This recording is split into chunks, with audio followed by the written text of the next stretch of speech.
Calma. Olha aí os tucanos, né? Explicando por que derretem. O Datena, que teve 1% dos votos, partido nanico, desce do muro sempre do lado esquerdo, caindo no colo de um petista, ou psolista. Declara apoio ao Boulos, é um para-choque de comunista. E o Alckmin, idem. Pode ser um grande prefeito, diz aquele que dizia: o ladrão quer voltar à cena do crime. E poucos meses depois estava: Lula! Lula! E cantando, entre aspas, a Internacional Socialista, porque ele nem sabia a letra direito. É um tucano típico, né? Um tucano típico. Aliás, o Alckmin disse também que só a Janja tem um relacionamento mais forte com o Lula do que ele. Deve ser da mesma natureza também, o relacionamento dele com o Lula. Que está lá, querendo dar R$500 bilhão para o MST. Então é isso, acena para os tucanos e avança no projeto comunista. Aliás, gritaram que ele ia roubar a santa lá no Círio de Nazaré, né? Mas roubar a santa é o menor dos problemas. O problema é que o Lula quer roubar a igreja toda e o catolicismo. O cristianismo, na verdade. Porque é um salafrário que entendeu, como disse no Entre Atos, do João Moreira Salles, né? Do Valtinho. Valtinho, João é o irmão, agora não lembro. Ele disse que o movimento de solidariedade na Polônia entendeu que precisava jogar com a Igreja Católica. E daí veio a teologia da libertação e tudo mais. Então, o Lula quer roubar a Igreja Católica para si. Se fosse só uma santa ou outra, estava barato. Por falar nisso, Fafá de Belém, muito feliz com a presença do Lula e os milhões que isso representa para ela, cantou junto com o casal.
Ninguém merece. Ninguém merece ver isso, né? É verdade. Bom, enquanto isso, o governo põe sigilo sobre lista de passageiros de voo de São Paulo que parou 10 minutinhos em São Paulo. A aeronave saiu do Chile com destino a Brasília, mas fez parada em São Paulo. O GSI diz que divulgação poderia trazer risco à segurança. Ou será que os passageiros anônimos traziam coisas na mala que a gente não pode saber? Olha, é a vergonha, né? Isso sim é estelionato eleitoral, né? Lembram do Lula no debate? Bolsonaro coloca sigilo em tudo. Quem bota sigilo em tudo, por quê? Tem alguma coisa a esconder, né? Pois é. E como é que está a economia nesse cenário todo? Pedidos de recuperação judicial de micro e pequena empresa dobram no ano. Piora nas contas do governo, afasta investidores do Brasil. As ações são afetadas. O novo prêmio Nobel, Acemoglu, que foi apoiador de Lula, diz que está extremamente desapontado. Detalhe, ele já é um prêmio Nobel esquerdista. A liberal Deirdre McCloskey disse que esse prêmio foi um prêmio político, que a teoria do Acemoglu é música para os ouvidos de quem quer acreditar num autoritarismo dos especialistas que vão governar de cima para baixo como se aplicar modelinhos que deram certo fosse fácil no mundo real. Então, mesmo esse sujeito Eu li o livro dele, é razoável, mas não é para prêmio Nobel, nada disso. Sobre a importância das instituições, Hayek, Douglas North, outros prêmios Nobel de Economia já falaram de forma muito mais interessante, com muito mais propriedade do que o Acemoglu. Mas tudo bem, foi uma decisão meio política, na minha opinião. Mas mesmo ele está dizendo, puta, que decepção o Lula. É ou não é? Enquanto isso, o Galípolo no Banco Central é péssima notícia para os brasileiros, como diz o mestre Guzzo, desde que Lula assumiu a presidência 20 meses atrás, tem sido o trabalho independente do presidente do BC, nomeado no governo anterior, que segurou o valor do real, em oposição à demagogia irresponsável do Lula. Alguém acredita mesmo que o Galípolo vai ser um Roberto Campos Neto 2? Boa sorte. Até porque o dólar já pode passar de 6 a qualquer momento, segundo alguns analistas. Os próprios funcionários do Banco Central estão comprando dólares, eles sabem o que fazem, né? Faça como eles, é a minha sugestão. E eu voltei aos meus tempos de grafista hoje, ó, e fiz a minha análise de Elliott. Curva 1, 2, 3, 4, 5, correção ABC, e podemos estar entrando agora numa outra onda de alta.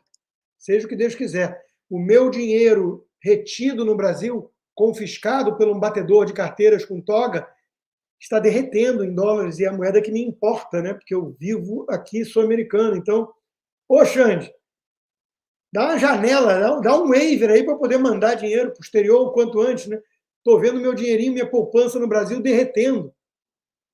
Vamos para a última pauta do dia, minha voz já acabou. STF, eu vou bem rápido aqui agora, né? Vivemos em grande harmonia entre os poderes, diz o cínico do Barroso, ignorando que também tem que ter independência entre os poderes.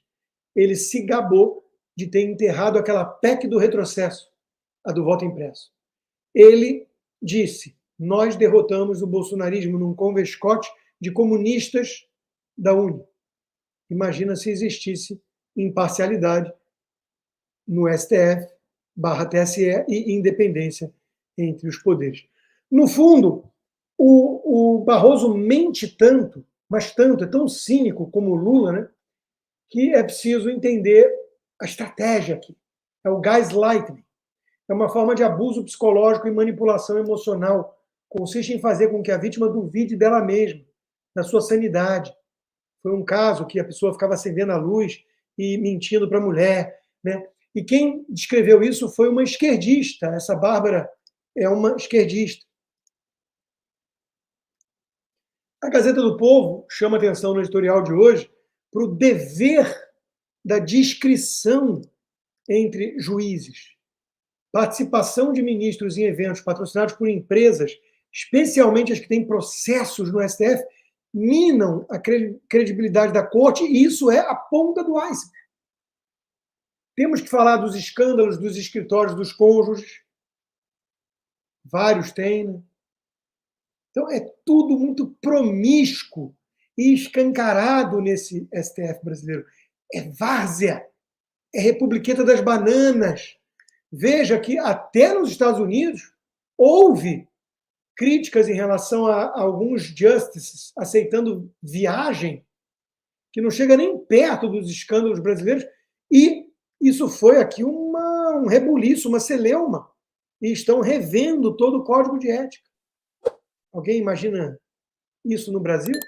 Com o Barroso dizendo qualquer crítica indevida e é um ataque à instituição, nós estamos aqui para empurrar a história. Congresso pode legislar, mas STF diz se é constitucional, defende Dino. Como diz o Marsiglia, tudo que o Congresso faz é inconstitucional para o STF. Tudo que o STF faz, inclusive legislar, é constitucional e inquestionável. Na prática, temos um STF político que governa sozinho. Reequilibrar os poderes é um dever de todo mundo que tem um mínimo de apreço pela democracia e pelo Estado de Direito. Veja, chegamos ao ponto de uma jornalista da velha guarda, Eliane Cantanhede, escrever abertamente no Estadão, um dos principais jornais, que a direita é forte nas urnas e, portanto, no Congresso, mas que o Supremo, ou seja, inimigo da direita, tem um arsenal contra a direita e sabe usá-lo. Não tem voto, mas tem muitos processos. Gente, isso é golpismo. Tratado à luz do dia em praça pública. O Brasil virou várzea. Total, total. Aí o Gilmar vai lá e diz que STF pode analisar a validade do impeachment. Quer dizer, se o Senado, que é o órgão competente segundo a Constituição, com todas as letras, aprovar o impeachment, o STF diz e fala, o do presidente, sim, mas não vem mexer com a gente. Aí já é demais. Criaram uma ditadura perfeita. É ridículo isso. Agora, está cheio de assessor de imprensa aplaudindo esse tipo de fala abjeta de ministro do Supremo. O tribunal fica numa posição extremamente curiosa, porque aqueles que são beneficiados diretamente pelas decisões do tribunal, que acho que é a maioria da população, eles não saem às ruas para fazerem barulho. Mas há uma minoria barulhenta que sempre está xingando o Supremo. O Supremo vira a genia. A culpa é do Supremo. O Supremo está agradando a maioria, mas é uma maioria silenciosa. Faz o teste.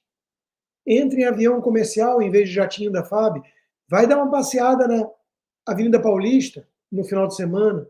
Por que vocês vivem numa bolha cheio de segurança, carro blindado e lagosta? Quem está feliz com o STF atual são os corruptos da Lava Jato, não tem nenhum preso. São os traficantes que recebem habeas corpus e jatinho e dinheiro de volta. São esses que estão felizes com essa palhaçada de vocês. É promiscuidade. Barroso e Toffoli, que julgam ações da JBS, palestram em evento patrocinado pela empresa dos Batista. E, sobre o retorno do X, não comemorem antes do tempo. Não é volta à normalidade, gente. Voltou, foi a turma de zumbis da esquerda que tinha sumido e estava um ambiente muito melhor lá, porque a direita, corajosa, praticou desobediência civil e não se intimidou com a ameaça de multa. Quem suspira de alívio ao saber que poderá voltar a usar a rede para fins pessoais ou profissionais, ou não entende ou não quer entender que o fato de Moraes ter prevalecido na disputa contra Musk é um indicador preocupante de toda a deterioração das liberdades de um país que já não pode se dizer democrático. A Gazeta conclui: quando as liberdades e garantias democráticas são agredidas constantemente, sem que a sociedade se coloque com firmeza diante do agressor e o faça parar, ele sente que pode ir além e testar novas formas de arbítrio. Quem acha que o Alexandre de Moraes vai praticar autocontenção não entende a natureza do monstro. Pelo menos no X ainda temos as notas dos próprios leitores que humilham a fábrica de fake news que é o STF, que se propõe a ser o Ministério da Verdade e, na prática, é o Ministério da Mentira. O perfil do STF mente e desinforma ao afirmar que a determinação era pela remoção de conteúdos específicos.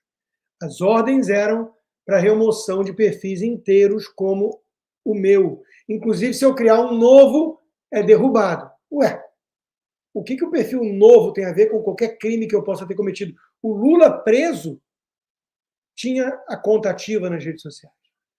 Então, é censura vedada pela Constituição Federal. Eu, como pessoa, estou proibido de falar na praça pública da era moderna, pelo Alexandre de Moraes, que mente descaradamente nas redes sociais, mantendo o @Alexandre, que ninguém sabe como ele conseguiu, porque ele está vencendo, sim, o cabo de guerra contra o Elon Musk, que teve que ceder quando chegou na Starlink, provavelmente por pressão de sócios e tudo, ou por estratégia. É melhor manter o X vivo do que morrer com dignidade. Ele aceitou os termos e condições da ditadura brasileira, que são termos e condições draconianos, para dizer o mínimo.